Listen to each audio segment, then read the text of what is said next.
Today we're going to get up close with a true, unique car. This is a 1999 Ferrari 550 Maranello.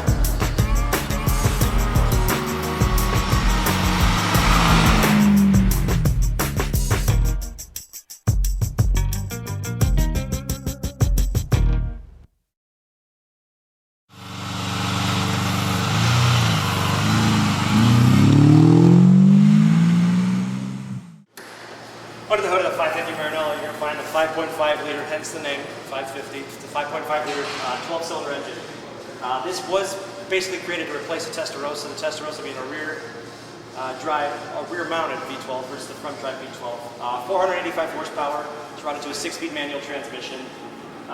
This car is definitely a driver. I would say that looks have been pretty well maintained. Obviously, we're going to take it for a spin and show you.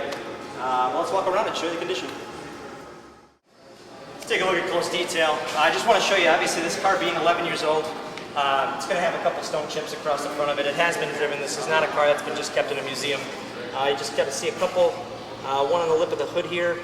I'm going to try to see if there's anything else really that could, got a small one right here on the intake, but pretty much everything else is invisible to the camera. This is called Verde Zeltweg, which in translation is bootwig green. Well, let's walk around the side. Got a set of Novatec wheels here. Now these are a 19-inch wheel, which is an upgrade from the factory. You got an almost brand new set of Pirelli P0s on here. You can see a silver caliper in there, as well as the yellow prancing horse there. But Pirelli P0 Rossos. You can see Pininfarina there, indicating the design house that designed the body. But again, front engine, 12-cylinder design. It's a unique-looking Ferrari. But all the way down the driver's side, really nothing to point out as far as condition. The rear tires. These actually do feel brand new. It's probably better than 95% of the tread on here. And the brakes, everything spectacularly clean. Down to the rear, you got the exhaust tips look fantastic. Looks virtually brand new. Little tiny chip in the paint there, but it's tiny. It doesn't go through the primer, so nothing to be concerned about. Back here, you do have the tinted windows all the way around. There's a little tiny bit of wear just along the window edge here. Again, that's something, if was desired to be remedied, that's something that could probably be done in relatively short order. But the passenger side, tires and wheels are spectacular as well. You got a little tiny bit of curb contact there, but from 5 feet away, you're really not going to see that. And then all the way down the passenger side, really light stone chip here. But aside from those things, the exterior on this is spectacular. Suitable for 2 adults to get away for the weekend. Not to mention you have a leather parcel shelf inside, but decent size 6-disc factory changer. You can see from Ferrari. If you pull this out, you've actually got a ton more storage even under there where you can hide your stuff. Inside you got a unique green with tan color combination that is complementary to the exterior of the car. The interior actually is in phenomenal condition, and one of the biggest things you need to be concerned about is leather shrinkage. And actually a lot of leathers has been replaced on the dashboard that would shrink. I just want to note here, while the backrest power switch does work, you got dual power seats. This particular one is just broken here, so I think that's a pretty easy remedy. But this really is a full-size, granted it's 2-place, but it's a really comfortable car. Once you're in, everything is very Ferrari-esque. You've got the gated 6-speed shifter here. This is a tilt and telescope wheel, so again, you're not going to be challenged for any perfect driving position.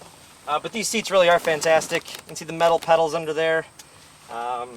Smells new, non-smoker. The clutch feels fantastic in this car. Driving it over here was pretty remarkable. Full leather headliner. What's not to love? It's a Ferrari. Looking at it from the passenger side, this passenger seat's almost perfect. The carpets, everything is factory standard. There's no upgrades to this car as far as the interior, aside from obviously the new leather fitting to the dashboard here, which is pretty nice.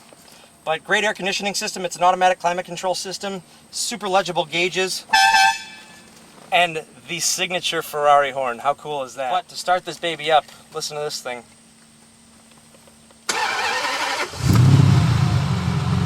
the back, you got the carpeted parcel shelf here with the leather straps back here. There is optional luggage you can actually put in that'll fit perfectly to this.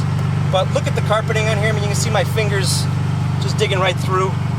That's also true for the back here. A little bit extra storage, but it smells like new leather in here. It's a really sweet car.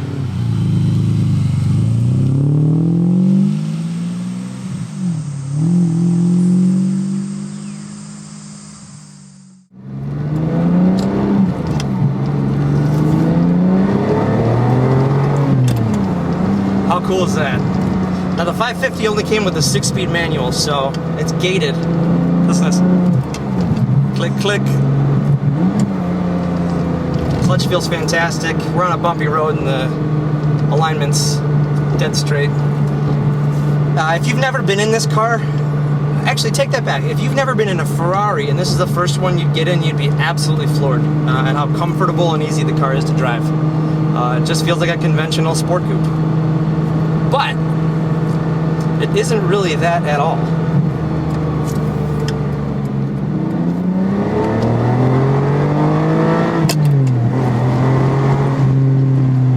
That is an unreal feel.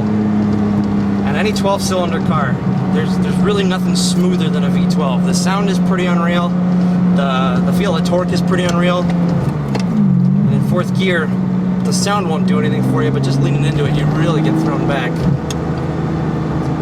I'm a fan of that. That's pretty cool.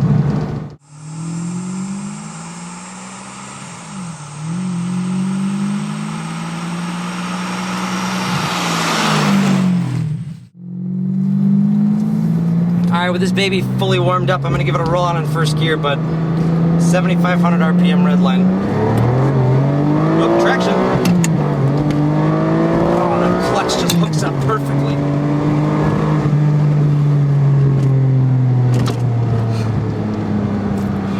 How awesome was that?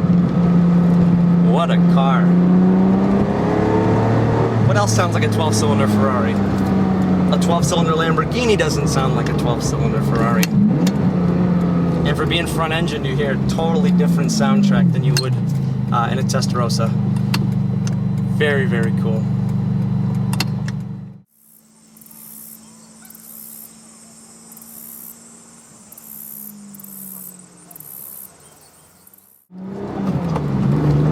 Flexibility of this engine, I mean, it makes for just a great driver here. Put it in 6th, going highway speed, and this is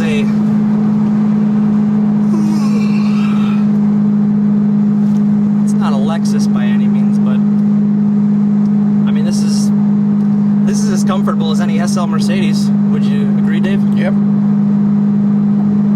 Good. Yeah, I needed a second opinion on that because somebody would probably tell me I'm crazy, which I am, but that's okay. I really have to say I would definitely put my stamp of approval on this. After spending a few miles behind the wheel, it's spectacular. And it's exactly what this car is supposed to be. I think that's why I'm so impressed.